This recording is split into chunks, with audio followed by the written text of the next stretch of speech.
ಒಳಗೆ ಎಲ್ಲ ಕಡೆ ಕಳ್ಕೊಂಡ್ರೆ ಕಾಯಿಲೆ ಬೆನ್ನರ್ತಾ ಇದೆ. ಇಂತಹ ಕಾಯಿಲೆ ಇದು ಘೋರವಾಗಿರ್ತಕ್ಕಂಥ ಕಾಯಿಲೆ, ಕೇವಲ 1 ಗ್ರಾಮ್ ತೂಕ ಇರತಕ್ಕಂಥ ಕಾಯಿಲೆ ಇದು ಜಗತ್ತನ್ನೇ ಎದುರಿಸ್ತಾ ಇದೆ.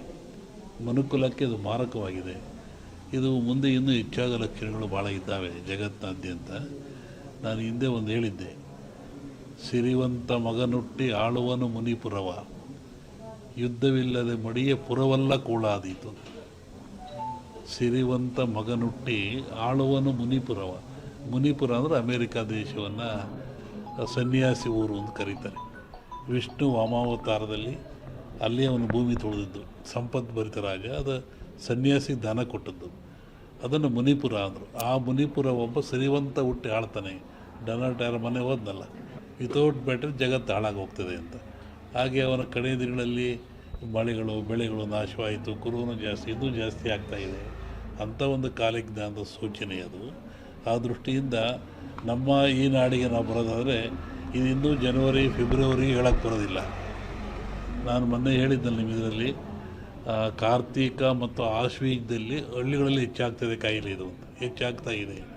ಆಮೇಲೆ ಇನ್ನೂ ಮಳೆ ಬರೋ ಲಕ್ಷಣಗಳು ಭಾಳ ಇದ್ದಾವೆ, ಜನಗಳಲ್ಲಿ ಅಶಾಂತಿ ಆಗ್ತಕ್ಕಂಥದ್ದು ಲಕ್ಷಣಗಳಿದ್ದಾವೆ. ಏನು ಯುಗಾದಿ ಮೇಲೆ ಇದನ್ನು ನಿರ್ಣಯಿಸಬೇಕು ಏನು ಅಂತ. ನೆಕ್ಸ್ಟು ಇನ್ನೊಂದು ಸೆಕೆಂಡ್ ಟೈಪ್ ಇದೇ ಟರ್ನ್ ಆಗ್ತಾಯಿದೆ. ಟರ್ನ್ ಅಂದರೆ ಕಾಯಿಲೆ ವಾಯು ಬಗ್ಗೆ ಬರುವಂಥದ್ದು.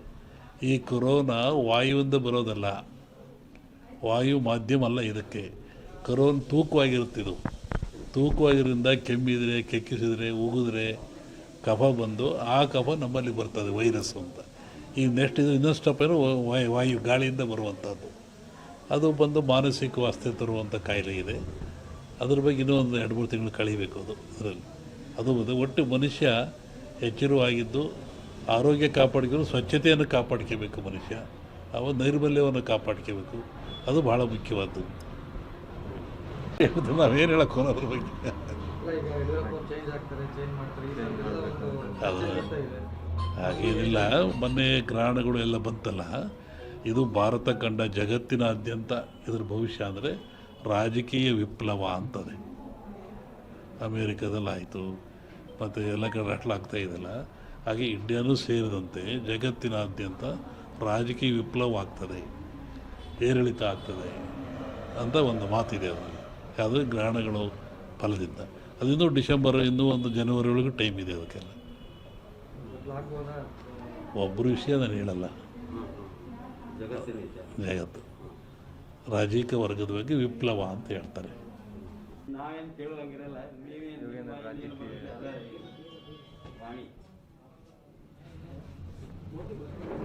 ಜಗತ್ತಿನಲ್ಲಿ ಅತ್ಯಂತ ಶ್ರೇಷ್ಠ ಜ್ಞಾನ ವಿವೇಕವುಳ್ಳದ್ದು ಯಾವುದು ಅಂದರೆ ಮನುಷ್ಯನಿಗೆ ಬುದ್ಧಿ ಇದೆ, ಜ್ಞಾನ ಇದೆ, ತಿಳುವಳಿಕೆ ಇದೆ ಅಂತ ಹೇಳ್ತಾರೆ.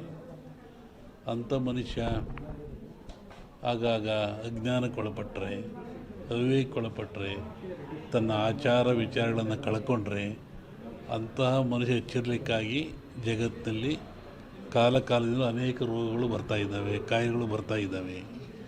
ಈ ಬರುವಂಥ ಕಾಯಿಲೆಗಳು ಮನುಷ್ಯನಿಗೆ ತಿಳುವಳಿಕೆ, ಜ್ಞಾನ, ವಿವೇಕ ಮೂಡಿಸ್ತಕ್ಕಂಥದ್ದು. ಹಾಗೆ ಈಗಲೂ ಬಂದಿರತಕ್ಕಂಥದ್ದು ಕೊರೋನಾ ಅಂತೇಳಿ. ಈ ಕೊರೋನಾ ಎನ್ನತಕ್ಕಂಥ ಕಾಯಿಲೆ ಇದೇನು ಹೊಸತೇನಲ್ಲ, ಇದು ಹಳೆಯ ಕಾಯಿಲೆ. ಹಿಂದಿನ ಕಾಲದಿಂದಲೂ ಜನರಲ್ಲಿ ಗಂಟ್ಲು ಬೇನೆ, ಗಂಟಲು ರೋಗ ಅಂತ ಕರಿತಾಯಿದ್ರು.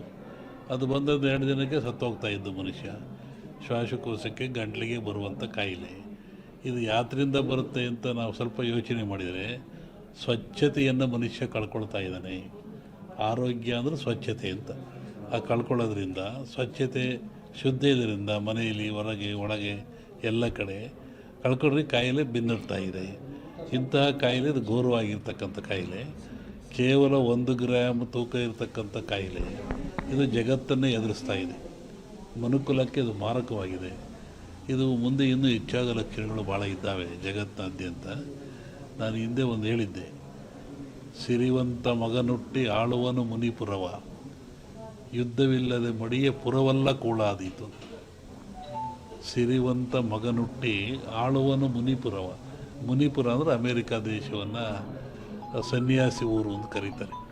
ವಿಷ್ಣು ವಾಮಾವತಾರದಲ್ಲಿ ಅಲ್ಲಿ ಅವನು ಭೂಮಿ ತೊಳೆದಿದ್ದು, ಸಂಪದ್ಭರಿತ ರಾಜ, ಅದು ಸನ್ಯಾಸಿ ದಾನ ಕೊಟ್ಟದ್ದು.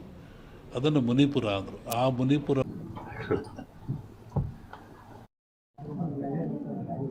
20 ದಿವಸ ಹಿಂದೆ ನಾನು ಧಾರವಾಡದಲ್ಲಿ ಹೇಳಿದ್ದೆ. ನಾನು ಈ ಥರ ಮಳೆ ಆಗುತ್ತೆ, ಭೂಮಿ ಕಂಪಿಸುತ್ತೆ, ಗುಡ್ಡಗಳು ಬೀಳ್ತವೆ, ಜನಗಳು ಸಾಯ್ತಾರೆ, ರೋಗ ರುಜಿನಗಳು ಹೆಚ್ಚಾಗ್ತವೆ. ಇದು ಇಂಡಿಯಾಕ್ಕಲ್ಲ, ಜಾಗತಿಕ ಮಟ್ಟದಲ್ಲಿ ಕೆಲವು ರಾಜ್ಯಗಳು ಮುಳುಗ್ತವೆ ಅಂತ ಹೇಳಿದ್ದ ನಾನು. ಈಗ ಅದರ ಪ್ರಕಾರವಾಗಿ ನನ್ನ ಲೆಕ್ಕ ಇನ್ನೂ ಅಮಾವಾಸ್ಯೆವರೆಗೆ ಇರ್ತದೆ. ಅಮಾವಾಸ್ಯೆ ನಂತರ ಮತ್ತು ಬೇರೆ ಭಾಗದಲ್ಲಿ ಹೋಗ್ತದೆ ಅದು. ಒಟ್ಟಿಗೆ ಇದು ಕ್ರೋಧಿನಾಮ ಸಂವತ್ಸರ. ಕ್ರೋಧನ ಸಿಟ್ಟು ಅಂತ ನಮ್ಮ ಹಿಂದೂಗಳ ಪ್ರಕಾರವಾಗಿ. ಇದರಾಗ ಒಳ್ಳೆಯದು ಕೆಟ್ಟದಿದೆ. ಒಳ್ಳೆಯದಕ್ಕಿಂತ ಕೆಟ್ಟದೇ ಜಾಸ್ತಿ ಪ್ರಾಕೃತಿಕವಾಗಿ. ಹಾಗಾಗಿ ಪ್ರಾಕೃತಿಕ ದೋಷ ಇದು ಮುಂದುವರಿಯುತ್ತೆ. ನನ್ನ ಲೆಕ್ಕದಲ್ಲಿ ಅಮಾವಾಸ್ಯೆವರೆಗೂ ಒಂದು ಭಾಗದಲ್ಲಿ ಕಮ್ಮಿ ಆಗ್ತದೆ, ಅಮಾವಾಸ್ಯೆಗಳು ಮತ್ತೊಂದು ಭಾಗದಲ್ಲಿ ಜಾಸ್ತಿ ಆಗ್ತದೆ. ಇದು ಇಂಡಿಯಾಗೆ ಅಂತೆಲ್ಲ ಹಲವರು ಊರಲ್ಲಿ ಹೇಳ್ತಿರೋದು. ನಾನು ಹೇಳಿದ್ನಲ್ಲ, ಜಲಕಂಟಕ ಇದೆ, ಎಲ್ಲ ಡ್ಯಾಮ್ಗಳು ತುಂಬ್ತವೆ ಅಂತ ಹೇಳಿದ್ದೆ ನಾನು. ಇದೆಲ್ಲ ನಡೆದಲ್ಲಿ ಹೇಳಿದ 20 ದಿವಸ ಧಾರವಾಡದಲ್ಲಿ ಹೇಳಿದ್ದೆ ನಾನು. ಇದು ನಡೆದಿರೋದೆಲ್ಲ ಅದೇ ಅನಿಷ್ಟ ಜಾಸ್ತಿ. ಆಮೇಲೆ ಕರ್ನಾಟಕ ಪೊಲಿಟಿಕ್ಸು. ಒಬ್ಬ ಸನ್ಯಾಸಿ ತಪಸ್ಸಿ ಕೂತಿದ್ದಂತೆ. ಒಬ್ಬ ಬೇಡ ಒಂದು ಜಿಂಕೆ ಉಡಿಸ್ಕೊಂಬಂದಂತೆ ಕೊಲ್ಲಕ್ಕೆ ಅಂತ. ಅವನ ಮುಂದೆ ಹೋಯ್ತಂಥದ್ದು ಜಿಂಕೆ. ಅವನು ಬೇಡ ಬಂದ, ಏನು ಸ್ವಾಮಿ ಇಲ್ಲಿ ಜಿಂಕೆ ಓತಾ ಅಂತ ಕೇಳ್ದ. ಇವನು ಹೇಳಿ ಕೇಳಿ ಸನ್ಯಾಸಿ ಅವನಂದ, ಈ ಓತು ಅಂತ ಹೇಳ್ಬಿಟ್ರೆ ಕೊಂದು ಬಿಡ್ತಾನೆ, ಆ ಕೊಂದು ಪಾಪ ನನಗೆ ಬಂದುಬಿಡುತ್ತೆ. ಇಲ್ಲ ಅಂತ ಹೇಳಿದ್ರೆ ಸುಳ್ಳು ಹೇಳಿದ ಪಾಪನೂ ಬರುತ್ತೆ ನನಗೆ, ಏನು ಮಾಡೋದು ಅಂತ ಯೋಚನೆ ಮಾಡಿದ್ದಂಥವನು. ಆಮೇಲೆ ಮತ್ತೆ ಅವನ ಆಸೆ ಕೇಳಿ, ಎಲ್ರಿಗೊಂದು ಹೇಳ್ರಿ ಇದ್ರಿ ಸ್ವಾಮಿಗಳು ಇಲ್ಲೇ ಓತಲ್ಲ. ಅದಕ್ಕೆ ಅವನು ಸನ್ಯಾಸಿ ಹೇಳಿದಂತೆ, ಯಾವುದು ನೋಡ್ತು ಅದಕ್ಕೆ ಮಾತಾಡೋಕ್ಕೆ ಬರಲ್ಲ, ಯಾವುದು ಮಾತಾಡ್ತು ಅದು ನೋಡಲಿಲ್ಲ, ಏನು ಮಾಡಪ್ಪ ನಾನು. ಕಣ್ಣು ನೋಡ್ತು, ನಿನಗೆ ಕಣ್ಣೇ ಹೇಳಬೇಕು ಓತು ಅಂತ, ಅದು ಮಾತಾಡಲ್ಲ.